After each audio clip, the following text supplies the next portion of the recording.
Thank you, everybody, for coming to the Aaron Torres Podcast YouTube page. If you could do me a quick favor, see that little subscribe button at the bottom of your screen? Go ahead, click that subscribe button. Really does help our channel grow, our audience grow, and I really do appreciate it more than you know. So click that subscribe button. Appreciate your support. Now, here's the video that you came here for. With football, obviously we're entering a year where Sam Pittman is, he's on the hot seat, whatever. Everybody knows the deal. But I've also heard a lot of other national people that kind of have this almost elitist attitude of how dare Arkansas assume that they should be this or be that or whatever.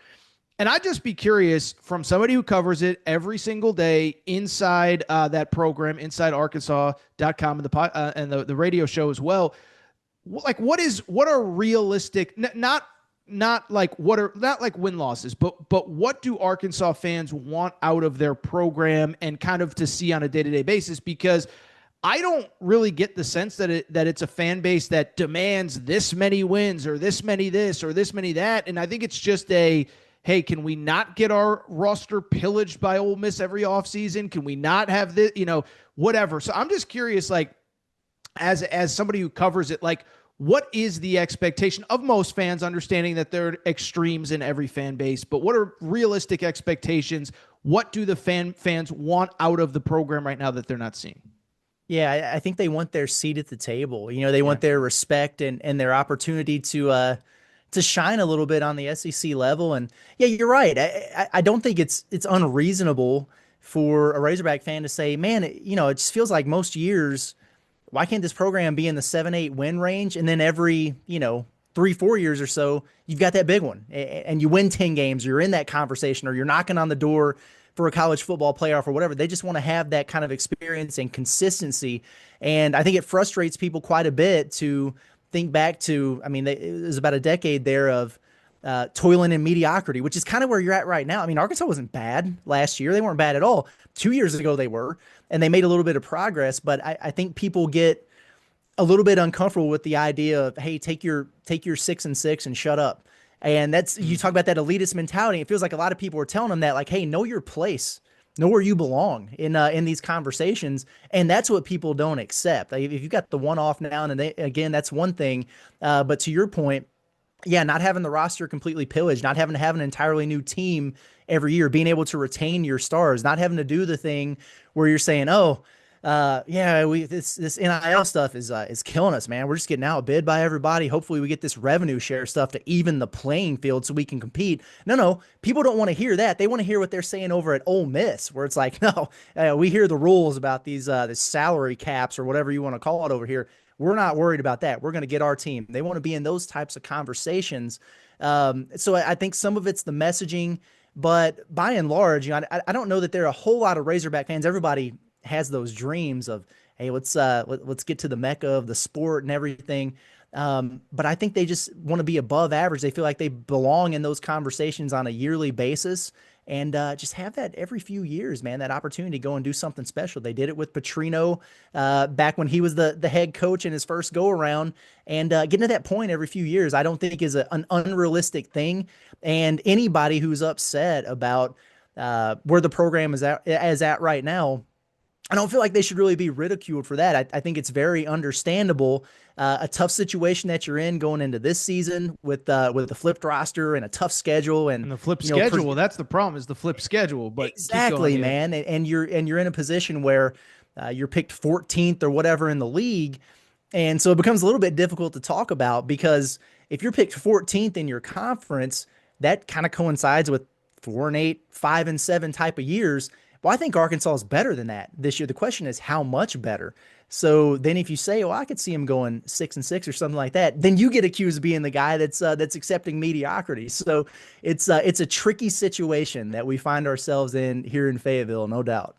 Well, I'll say this.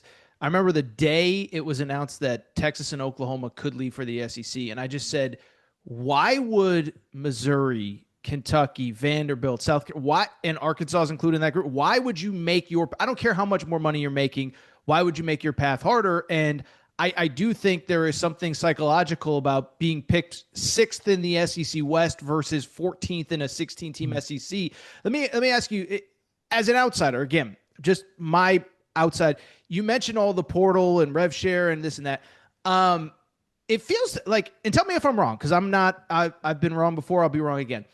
Doesn't really feel like there's a plan, right? And like that's sometimes like what I look at all these programs, right? Like Kiffin was like, we're the portal team. Whatever. I'm just trying to think off the top of my head. Like Texas Tech right now is literally just, they're the NIL team. And I hate to say it because I don't want to speak for them that, they claim they're doing everything on the up and up, but whatever. Like, like it just feels like everybody sort of has a plan. And again, I just feel like with Arkansas as an outsider, and maybe I'm wrong, like, I don't know, are they, defense is good sometimes. It wasn't, like Petrino comes in, the offense is good, but they lose it. I don't know. It just doesn't feel like there's like a concrete, this is who we are. This is what we're about. This is how we're, like Billy Napier is like, we're going to build through high school. Hugh Freeze too. And maybe it won't work. And maybe Hugh Freeze will be fired this year, but he's like, we're going to supplement through the portal. We're going to focus on high school and development. That's what it feels like to me. Am I crazy for saying it? No, you're not. It's interesting that it kind of feels like the plan has been, or at least the way it's been, like the message has been delivered to Razorback fans is the plan has been the rev share stuff. Sam Pittman's he's been pretty vocal about the frustrations with, the gap in NIL relative to some of their peers in the SEC and what that looks like. And all along it's been like, well, when rev share goes into effect, it's going to even the playing field. When rev share goes into effect, and we're operating on level space here, we feel like we're closer to that 9-win team than the 2-10s before I got here. These are all things that he said. And so that's all great in theory. And you get that. And so then it's like, okay, cool. Let's see what this winds up looking like this season and going into next season. Well, then because we know this is how it works in college athletics with, trying to cap what student athletes can earn and what agents can earn and everything like that, they were going to push back on this. So all of a sudden it's like, well, yeah, actually collectives aren't going away. And if you thought that there weren't going to be ways to get around this, you're kind of crazy. And so now we're looking at, well, what are they going to do from an NIL standpoint to supplement all this revenue share stuff? That way they don't have that built in, oh yeah, there's just this financial gap that we can't compete with. That's not what people want to hear. So that's a huge part of it that they have to figure out. And then just talking about identity on the field, it's a little bit difficult to say because you're right. I think that they've plugged some holes, but I think they've also created some others. And when you have 50 some odd new players on your roster, some of them are going to be better than the ones who left. Some of them aren't. You just don't know. There's a lot of unknowns. So they're going to be well into the season, I think, before they figure that out. My hope is that the offensive line is improved. That way Taylor Green isn't running for his life the entire season. That would be cool. And then we'll see what it looks like defensively. I think the secondary is going to be improved. I'm worried about the pass rush. There's no Landon Jackson on this roster. They've got to figure some things out from that front. So we'll see, man. It's there's more questions than answers with Arkansas football right now. Like I said, I'm optimistic that they're going to be better, I think, than those projections kind of have them at. How much, though? Is it going to be enough to, quote unquote, save Sam Pittman's job for those who think that he's on the hot seat or to suffice the fan base that's really hungry and anxious to have more? I'm not so sure about that one. We'll see. That's what I was going to say. Do you think, because it's weird because you guys are so into it. And like there's nuance that somebody like me doesn't have where the relationship with the AD, the AD clearly didn't want to make a move at this time last year. I want to get you in trouble, by the way, if you can't answer the question, but like, where is this football program 6 months from now? In other words, like Sam Pittman coaching, is he coming off a season better than expected?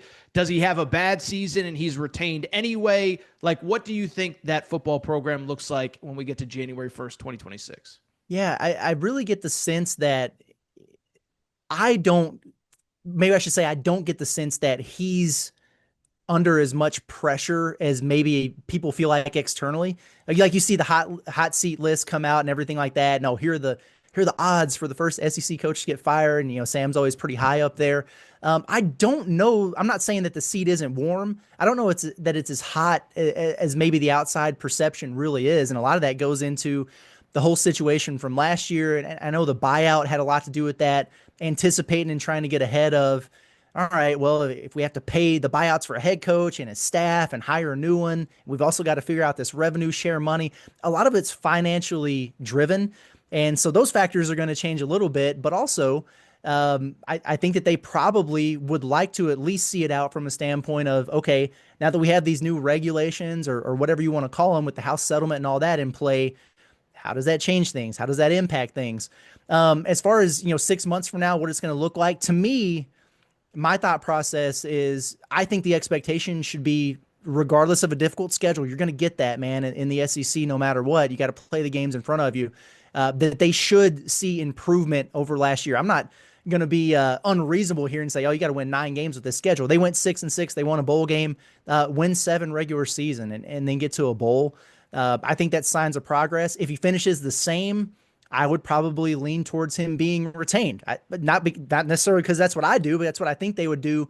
But if they have a losing season, just with some of the consternation in the fan base, and depending on how it looks going around the way, yeah, we might be in a situation where we're doing a coaching search this time in January.